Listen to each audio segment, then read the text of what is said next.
Friends, welcome to Srishti's kitchen. ಇವತ್ತಿನ ನಮ್ಮ ರೆಸಿಪಿಯಲ್ಲಿ ಕ್ರಿಸ್ಪಿಯಾಗಿ ಯಮ್ಮಿಯಾದ ಒಂದು ಸ್ನ್ಯಾಕ್ಸ್ ರೆಸಿಪಿ ಒಟ್ಟಿಗೆ ಬಂದಿದ್ದೀನಿ. ಕಾಲಿಫ್ಲವರ್ ಪಕೋಡ. ಕಾಲಿಫ್ಲವರಿಂದ ಯಾವಾಗೂ ಗೋಬಿ ಮಂಚೂರಿಯನ್ನೇ ಮಾಡಬೇಕಾ? ಇಲ್ಲವೇ ಇಲ್ಲ. ಈ ರೀತಿಯಾಗಿ ಒಮ್ಮೆ ಪಕೋಡ ಸಹ ಮಾಡಿ, ಮಕ್ಕಳಿಗೆ ತುಂಬ ಇಷ್ಟ ಆಗುತ್ತೆ. ಸಾಸ್ ಒಟ್ಟಿಗೆ ತಿನ್ನಲಿಕ್ಕೆ ಸಖತ್ ಟೇಸ್ಟಿಯಾಗೂ ಇರುತ್ತೆ. ಫ್ರೆಂಡ್ಸ್, ಈ ರೆಸಿಪಿನ ಮಾಡಲಿಕ್ಕೆ ನಾನು ಒಂದು ಕಾಲಿಫ್ಲವರ್ ತೊಗೊಂಡಿದ್ದೀನಿ. ಇದನ್ನು ಬಿಡಿಸೋವಾಗ ಎಲ್ಲ ಹುಳ ಇದೆಯಾ ಇಲ್ವಾ ಚೆಕ್ ಮಾಡಿಕೊಂಡು ಇದನ್ನು ಚೆನ್ನಾಗಿ ಈ ರೀತಿ ಪೀಸಸ್ ಆಗಿ ಕಟ್ ಮಾಡ್ಕೊಳ್ಳಿ. ಈಗ ಕಟ್ ಮಾಡ್ಕೊಂಡಿರೋ ಪೀಸಸ್ನ ಈ ರೀತಿ ಒಂದು ಬೌಲ್ಗೆ ಹಾಕ್ಕೊಂಡು ಇದನ್ನು ಮೊದಲಿಗೆ ವಾಶ್ ಮಾಡ್ಕೊಳ್ಳೋಣ.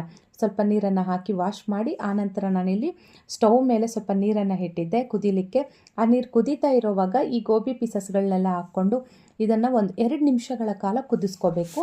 ಈ ರೀತಿ ಮಾಡೋದ್ರಿಂದ ಇದರಲ್ಲಿ ಹುಳ ಎಲ್ಲ ಇರುತ್ತೆ, ಹಾಗಾಗಿ ಸ್ವಲ್ಪ ಕ್ಲೀನ್ ಆಗುತ್ತೆ.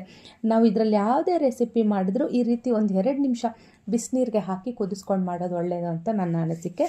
ಈಗ ಒಂದು 2 ನಿಮಿಷ ಇದು ಕುಕ್ ಆದರೆ ಸಾಕಾಗುತ್ತೆ. ಈಗ ಅದನ್ನು ಈ ರೀತಿ ನೀರೆಲ್ಲ ಬಿಟ್ಟು ಈ ಪೀಸಸ್ನ ಮಾತ್ರ ತೆಗೆದು ಪಕ್ಕಕ್ಕೆ ಈ ರೀತಿ ಇಟ್ಕೊಳ್ತಾ ಇದ್ದೀನಿ. ಈಗ ಇಲ್ಲಿ ಪಕೋಡ ಮಾಡಲಿಕ್ಕೆ ಹಿಟ್ಟು ಕಲಿಸ್ಕೊಳ್ಳಿಕ್ಕೆ ಒಂದು ಮಿಕ್ಸಿಂಗ್ ಬೌಲ್ ತೊಗೊಂಡು ಕಡಲೆ ಹಿಟ್ಟು ಹಾಕ್ಕೊಳ್ತಾ ಇದ್ದೀನಿ. ಇದು ಅಳತೆ ಬಂದು ನೀವು ತೊಗೊಳ್ಳೋ ಅಂಥ ಗೋಬಿ ಅಂದರೆ ಕಾಲಿಫ್ಲವರ್ ಪೀಸಸ್ ಎಷ್ಟು ತೊಗೊಳ್ತೀರೋ ನೋಡ್ಕೊಂಡು ಹಾಕ್ಕೊಳ್ಳಿ. ಈಗ ಹಚ್ಚ ಖಾರದ ಪುಡಿ 1 ಟೀ ಸ್ಪೂನ್, ರುಚಿಗೆ ತಕ್ಕಷ್ಟು ಉಪ್ಪು, 1 ಚಿಟಿಕೆಯಷ್ಟು ಅಡುಗೆ ಸೋಡವನ್ನು ಹಾಕ್ಕೊಳ್ತಿದ್ದೀನಿ. ಇಷ್ಟ ಇಲ್ಲ ಅಂದರೆ ಸ್ಕಿಪ್ ಮಾಡ್ಬೋದು. 1/4 ಟೀ ಸ್ಪೂನ್ ಪೆಪ್ಪರ್ ಪೌಡರ್, ಅರ್ಧ ಟೀ ಸ್ಪೂನಷ್ಟು ಜೀರಾ ಪೌಡರ್ನ ಸೇರಿಸ್ಕೊಂಡು ಎಲ್ಲ ಚೆನ್ನಾಗಿ ಮಿಕ್ಸ್ ಮಾಡ್ಕೊಳ್ಳಿ. ಮಿಕ್ಸ್ ಆಗಿದ ನಂತರ ಇದಕ್ಕೆ ಸಣ್ಣದಾಗಿ ಹಚ್ಚಿಟ್ಕೊಂಡಿರೋಂಥ ಕೊತ್ತಂಬರಿ ಸೊಪ್ಪು ಮತ್ತು ಕರಿಬೇವು ಸೊಪ್ಪುಗಳನ್ನು ಹಾಕ್ಕೊಂಡು ಸ್ವಲ್ಪ ನೀರನ್ನು ಹಾಕಿ ಇದನ್ನು ಕಲಿಸ್ಕೊಳ್ತಾ ಇದ್ದೀನಿ. ನಾವು ಮೆಣಸಿನ್ಕಾಯಿ ಬಜ್ಜಿ ಎಲ್ಲ ಮಾಡಲಿಕ್ಕೆ ಕಲಿಸ್ಕೊಳ್ತೀವಲ್ಲ, ಕನ್ಸಿಸ್ಟೆನ್ಸಿ ಅದೇ ರೀತಿಯಾಗಿರಬೇಕು. ತೋರಿಸ್ತಾ ಇದ್ದೀನಿ ನೋಡಿ, ಈ ರೀತಿಯಾಗಿರಬೇಕು. ಈಗ ಒಂದು ಕಡೆ ಎಣ್ಣೆ ಸಹ ಕಾಯಲಿಕ್ಕೆ ಇಟ್ಟಿದ್ದೀನಿ, ಹಿಟ್ಟು ಸಹ ಕಲಿಸ್ಕೊಂಡ್ವಿ. ಈಗ ಕಲಿಸ್ಕೊಂಡಿರೋ ಅಂಥ ಹಿಟ್ಟಲ್ಲಿ ನಾವು ಕಾಲಿಫ್ಲವರ್ ಪೀಸಸ್ಗಳನ್ನ ಹಾಕ್ಕೋಬೇಕಾಗುತ್ತೆ. ಈ ರೀತಿ ಸ್ವಲ್ಪ ಸ್ವಲ್ಪನೇ ಹಾಕ್ಕೊಂಡು ಹಿಟ್ಟಲ್ಲಿ ಚೆನ್ನಾಗಿ ಅದನ್ನು ಮಿಕ್ಸ್ ಮಾಡ್ಕೊಳ್ಳಿ.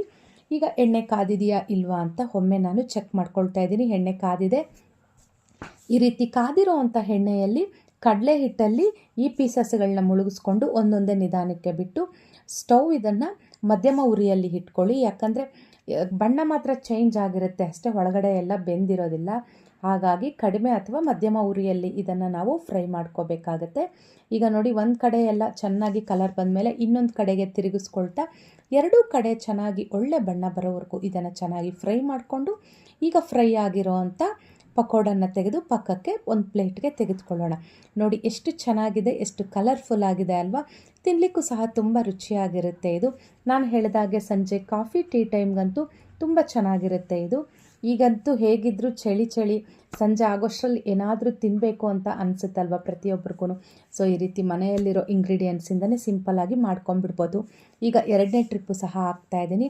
ಸೇಮ್ ಅದೇ ರೀತಿಯಾಗಿ ಮೊದಲನೇದು ಹೇಗೆ ಮಾಡ್ಕೊಂಡ್ವೋ ಹಾಗೆಯೇ 2 ಕಡೆ ಚೆನ್ನಾಗಿ ಬಣ್ಣ ಬರೋವರೆಗೂ 2 ಕಡೆ ತಿರುಗಿಸ್ಕೊಳ್ತಾ ಫ್ರೈ ಮಾಡಿಕೊಂಡು ಈಗ ಫ್ರೈ ಆಗಿರೋ ಅಂಥ ಕಾಲಿಫ್ಲವರ್ ಪಕೋಡನ್ನು ತೆಗೆದು ಪಕ್ಕಕ್ಕೆ ಇಟ್ಕೊಳ್ತಾ ಇದ್ದೀನಿ.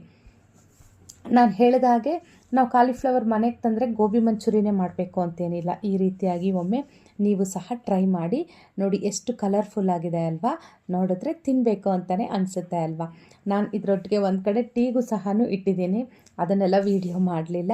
ಇದು ಸಾಸ್ ಒಟ್ಟಿಗೂ ತಿನ್ನಲಿಕ್ಕೂ ಚೆನ್ನಾಗಿರುತ್ತೆ. ಮಕ್ಕಳಾದರೆ ಸಾಸ್ ಒಟ್ಟಿಗೆ ಇಷ್ಟಪಡ್ತಾರೆ. ಹೇಗಿದ್ದರೂ ನಾವು ಹಚ್ಚ ಖಾರದ ಪುಡಿ ಎಲ್ಲ ಹಾಕಿರೋದ್ರಿಂದ ಖಾರನೂ ಸಹ ಇರುತ್ತೆ. ಸಾಸ್ ಬೇಕು ಅನ್ನೋರು ಸಾಸ್ ಒಟ್ಟಿಗೆ ತಿನ್ಬೋದು, ಹಾಗೇನೂ ತಿನ್ಬೋದು. ಫ್ರೆಂಡ್ಸ್, ಈ ರೆಸಿಪಿ ನಿಮಗಿಷ್ಟ ಆಯಿತು ಅಂತ ನಾನು ಅಂದ್ಕೊಳ್ತಿದ್ದೀನಿ. ನಿಮಗಿಷ್ಟ ಆಗಿದ್ದಲ್ಲಿ ನನ್ನ ಚಾನಲ್ಗೊಂದು ಲೈಕ್ ಮಾಡಿ, ಶೇರ್ ಮಾಡಿ, ಸಬ್ಸ್ಕ್ರೈಬ್ ಮಾಡಿ. ಇದೇ ರೀತಿಯಾಗಿ ಸುಲಭವಾದ ರೆಸಿಪಿಗಳಿಗೋಸ್ಕರ ಸೃಷ್ಟಿಸ್ ಕಿಚನ್ ಸಬ್ಸ್ಕ್ರೈಬ್ ಆಗೋದನ್ನು ಮಾತ್ರ ಮರಿಬೇಡಿ.